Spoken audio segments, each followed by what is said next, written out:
Welcome viewers to this series of lectures on Harappan Civilization, and this is the part 2 of the discussion that we are having today around Harappan religion. So, religion in Harappan Civilization, and in the previous part of this lecture, which served as some kind of a primer to or some kind of a preliminary discussion to what we are going to discuss now.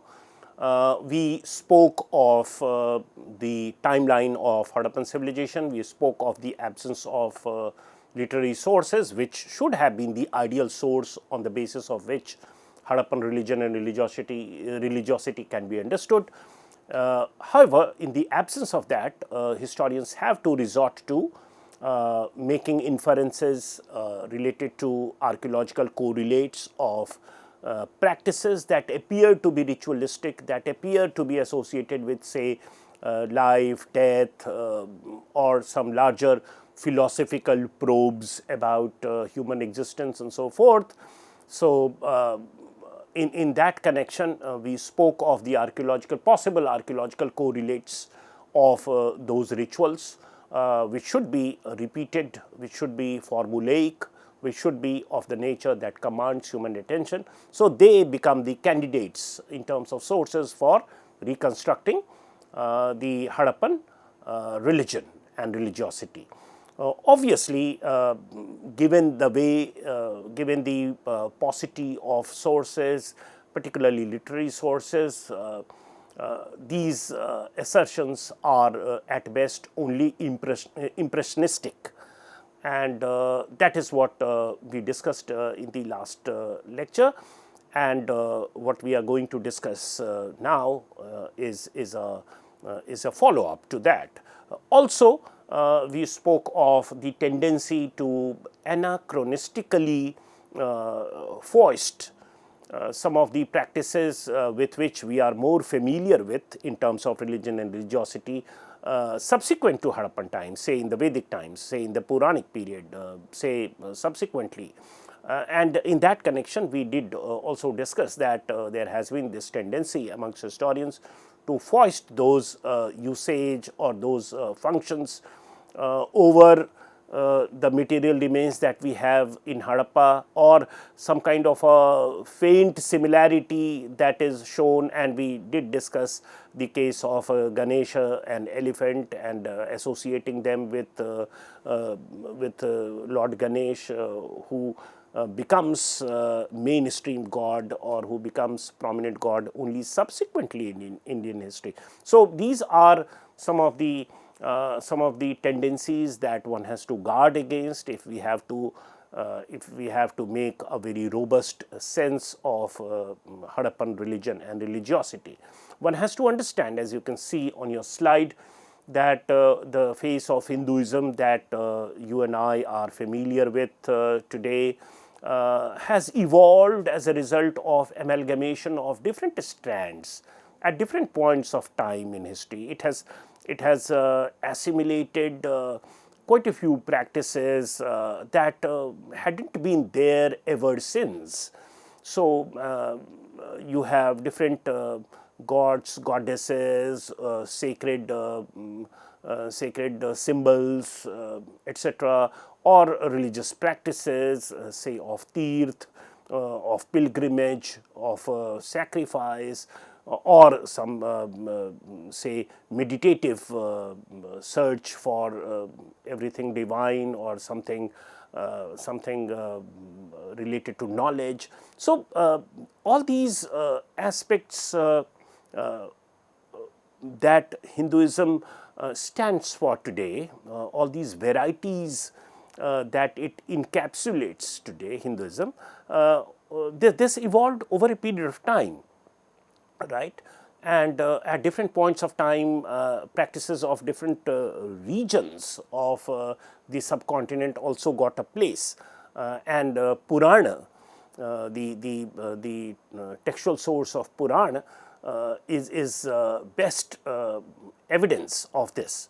So, you will find that some Purana speak of some religious practices that are specific to a particular area, and over a period of time a pantheon of gods and goddesses get created, and that is the integrative aspect of Hinduism, the way we see it happening, crystallizing across time in Indian history.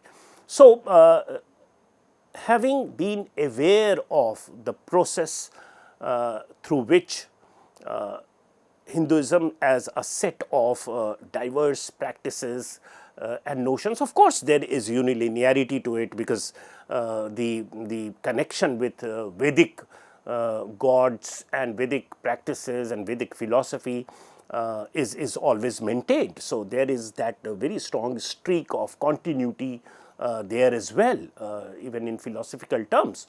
But to stretch it to every such representation, pictorial representation during the Harappan times, is fraught with dangers of its own, and unless we have more compelling evidence or some literary satisfactory reading of Harappan scripts that allows us to understand it in that way. For example, the evolutionary attribute of water. So, we all know that water is important to every religion and religiosity, but was it understood by Harappans also in the same way, in the sense of purification, in the sense of course, today we do so, we do regard water as serving that purpose, but is it in this sense that Harappans also looked at water, or the religious context of water can be understood in the similar way? That is something that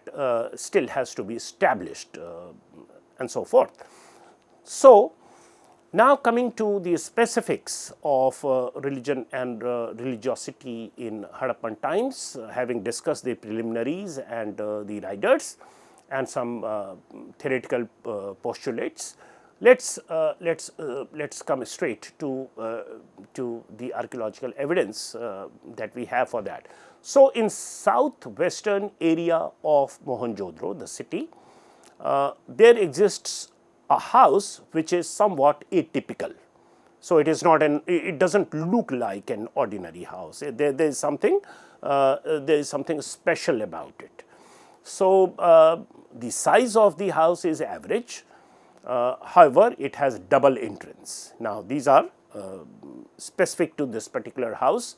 So, it makes it atypical. It has double entrance, and one of the courtyards had a tree ring.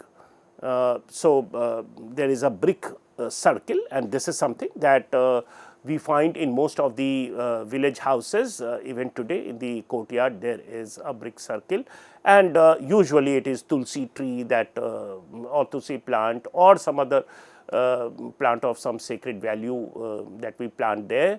But this is what we get as archaeological evidence in Mohenjo-daro. And seals with personages shown in branches of trees. It could be tulsi, it could be people, or it also reminds us of South Indian temple, or it could be some folk cults, right. So, there are seals where on the branches of a tree represented on that seal, there are strange creatures hanging, and that could be a candidate to understand about Harappan religion and religiosity. It could be whatever, right. So, in this house we have two sets of exceptionally wide staircases leading in opposite direction.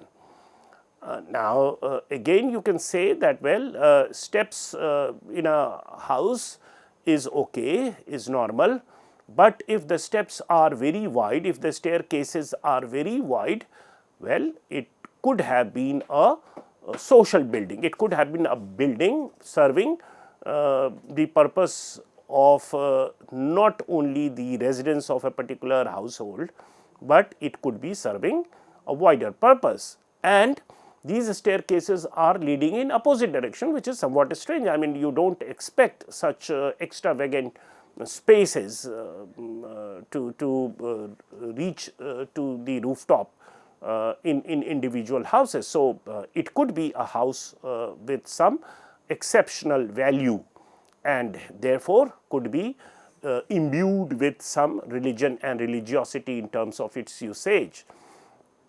Now, the house is flanked by a narrow lanes. One of these lanes is again labeled as the dead man lane. Why dead man lane? Again, this is a labeling. This is a labeling because it has unburied skeleton, and a skeleton of a rich man buried in the courtyard, which was again unusual. So, it could be a hasty burial or the skeleton that has been found on the lane has not been formally buried, which was usually the practice in Harappan period.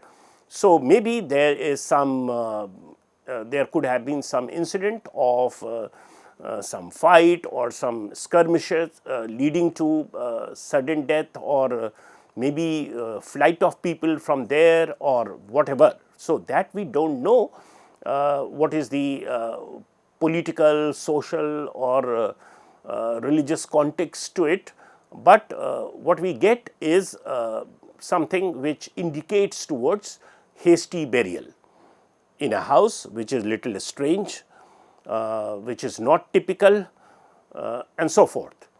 Also, there are vandalized stone statue of a man with ceremonial head dress.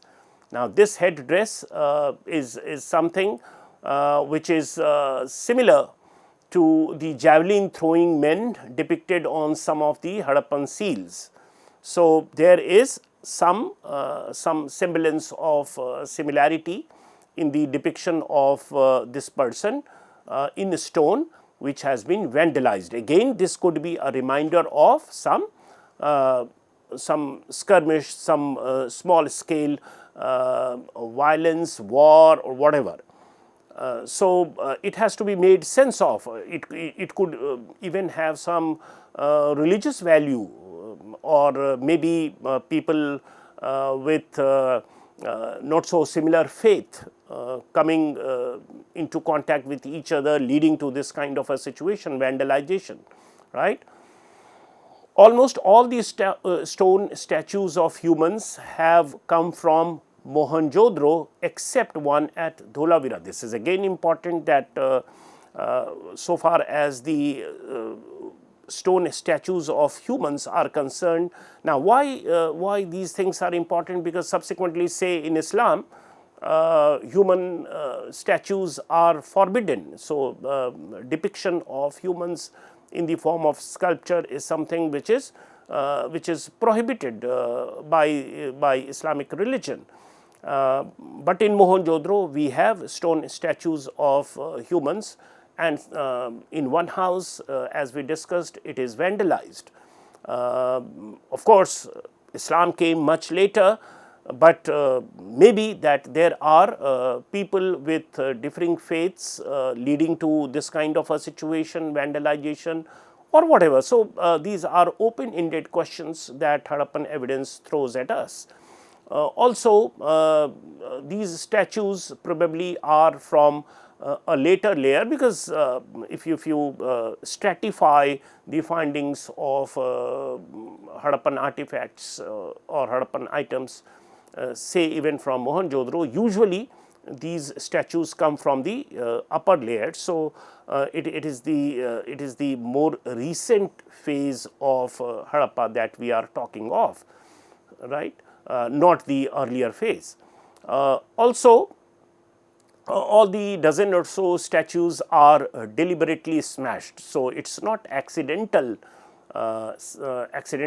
destruction of these statues. There are reasons to believe in the way they have been smashed, that they were deliberately smashed and they are not accidental. So, historians ponder over this. Was it the residence of some politically important person who was killed and hastily buried in a clash when stone statues were smashed? Were they royal warriors? Javelin throwing men are depicted with similar headdress as on some other seals of Harappa. So, could the context be political? Could the person represented in stone be the statue of some king or some leader, we do not know. And whatever evidence that we have in terms of establish their connection to a particular social role or social group is something which is again open ended, and the connections could be very tenuous also. So, they are open ended assertions that are made, and as a student of history, this is how we should understand them, and not hastily run to conclude it in terms of assertions that might be anachronistic, or were these stone sculptures a late development which was opposed by people who were living in this area already. So, we all know that there was earlier an Aryan invasion postulation which was singled out as the reason for the destruction of Harappa. Of course, now we know that Harappan civilization had declined already over a long period of time, and Aryan, if at all they came from outside, they came subsequent to Harappan decline, although there are some material continuities of Harappan material culture, but what is spoken of as part of historiography is something that we should acknowledge as part of historical scholarship, and these are some of the evidences that were latched on to by the proponents of Aryan invasion postulation as well, that there is a population and Aryans came and they had a fight, and these could be the candidates which is the archaeological correlate of that fight. Of course, the historical scholarship has moved much beyond these narratives. Nevertheless, at one point of time they constituted the mainstream scholarship. Moving away from there, there is another candidate around which so many religious postulations have been made. This is with respect to the iconic Great Bath at Mohenjo-daro, and as we discussed earlier, that if it is this kind of a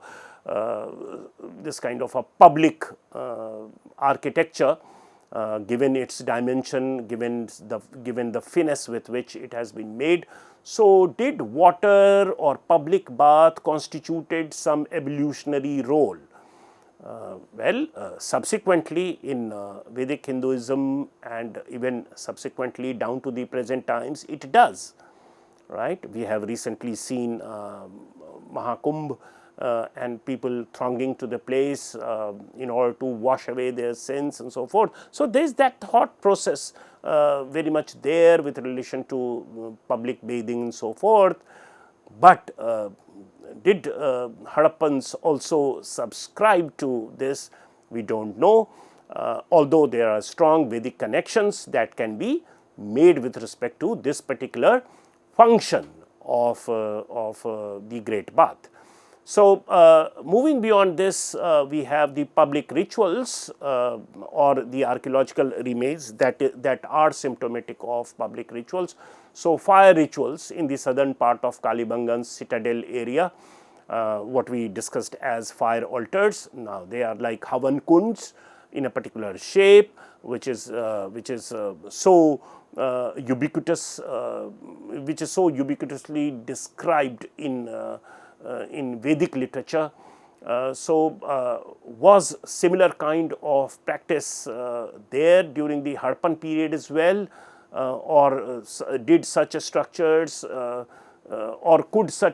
can such structures be understood as Havan kunds or fire pits or sacrificial pits? We do not know, but from southern part of Kalibangan citadel area, such fire pits come with ash, burnt ash, terracotta cakes, clay column, proximity to well, some animal bones, maybe sacrifice as a practice was there. So, that element of its connection with the Vedic practice or continuity or anteriority of the Vedic practices is something which is discussed amongst historians with relation to the kind of evidence that we get of fire altars from Kalibangan area. Such findings are also obtained from, although with varying details, but very much similar features at Amri, Lothal and Nageshwar as well. So, one can see some sense of geography in this, one can see some sense of Vedic anteriority in this. So, these are again open questions that Harappa throws at us. The issue of mother goddess is yet another issue which is regarded as a central feature of Harappan religion. Now, should we hold on to this as the central feature of Harappan religion? Now, or is there some change in perspective that is required? So, intrinsically there is no evidence to label red washed terracottas as goddess or mother. So, since it has been understood in this way in all other ancient Bronze Age cultures or past cultures, so there is this tendency to label such findings also as mother goddess associated with fertility, because this is an agrarian society. So, there is that sociological trend, there is that sociological I would say compulsion kind of thing, some pressure kind of a thing within which these objects are made sense of in terms of religion and religiosity, but intrinsically there is not much that stands out in terms of identifying them as goddess or even mother. Figurines portraying women not as common as made out to be, even at Mohenjo-daro, from where so many figurines have been obtained. So, such findings are not very common. That is the point that we are making. Similarly, schematic representation is limited to Indus sites, and usually they are not found at sites like Mitathal, Surkotada, Kalibangan, Lothal. So, there is no widespread prevalence of this practice, even if we agree to mother goddess being the central figure in Harappan religion and religiosity. There is a very limited area within which perhaps it was a religious practice. Sites where these figurines have been found is not indicative of its religious use.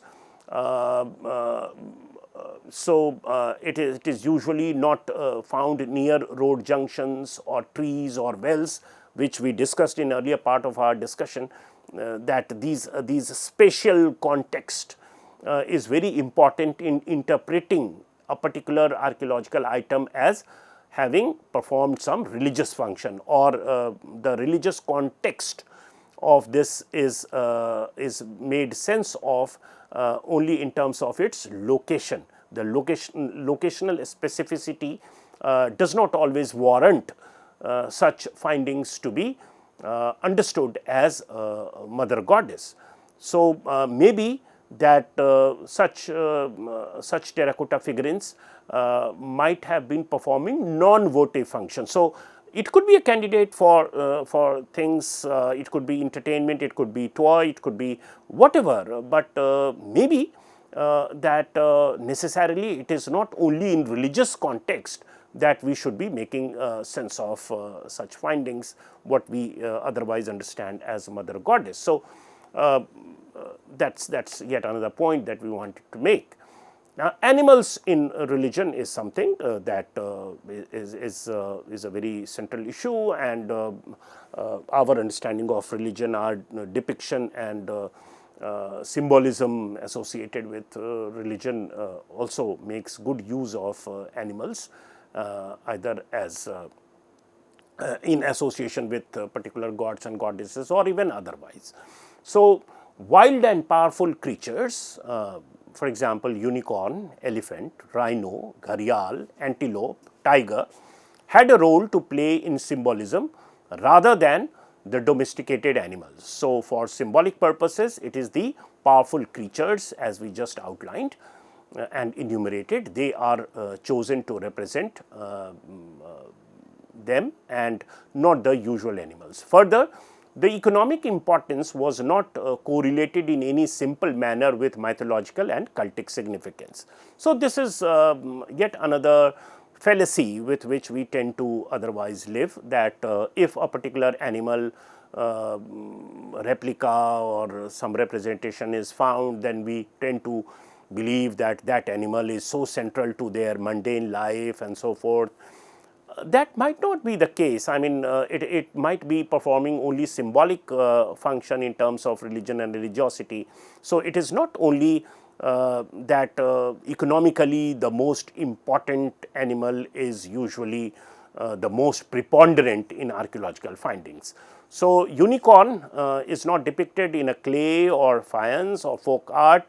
It is depicted only on seals, which is part of formal art. So, formal art and informal art is something which becomes important in making sense of religious context in which such findings can be interpreted. Similarly, some conceptual distinctions are to be made with relation to what falls in formal artistic depiction and what is informal art depiction. If it is informal art depiction, it could be part of folk art as well. And finally, it is shamanism. And we have already discussed that some historians try to make sense of shamanism through whatever archaeological findings that we have in Harappa, and whatever details that you can see on your slide with respect to priest king, the oriental baggage with which archaeologists looked at that stone sculpture near the Great Bath and interpreted it as priest king, because similar structures did exist in say Mesopotamia or Egypt and so forth. So, there are these baggages that usually go behind labeling such stray findings, and we tend to understand them as such, which we need not, because not only they could be anachronistic, it could be having some oriental baggage as well, and also religion can only be a trapping and certainly not a source of political power always. So, these are some of the points that we need to use as takeaways of this discussion, and that is it about Harappan religion and religiosity. Thank you.